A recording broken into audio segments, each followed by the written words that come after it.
What we have today is installing Godspeed upper control arms, or now known as upper camber arms, because I need the adjustment. I went for a wheel alignment last time, and I definitely need to make sure that the camber is even in the front. In order for me to make that happen, I need these right here. So we're gonna go ahead and replace the old ones with the new. First things first, you want to go ahead and remove the wheel, and then there's two 10mm bolts right here, and then that holds these lines right here, the ABS lines. You want to disconnect that, and then my plan of attack is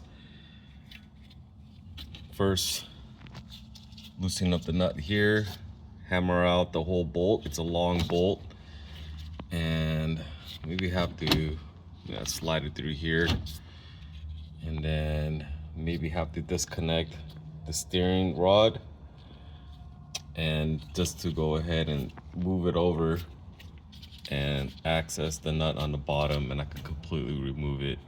And that's what I'm gonna do right now. I disconnected the wheel hub from the upper control arm.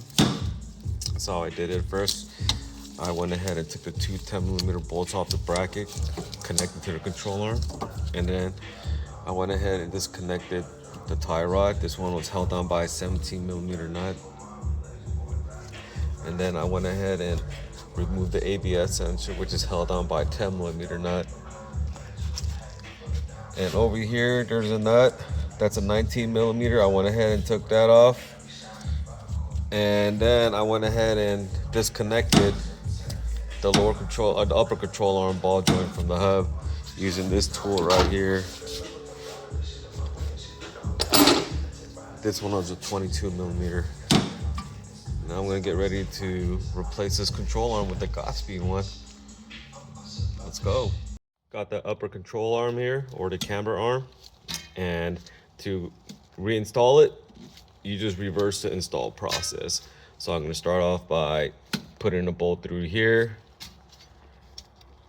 connecting the upper control arm to the hub, and then from there on out, put the ABS sensor back on, reconnect the tie rod, and that's it. It's not that bad. Oh, one thing that I wanted to tell you guys is that for me, you see this bracket right here? This one attaches right here. You have to disconnect it in order to get the bolt to go through.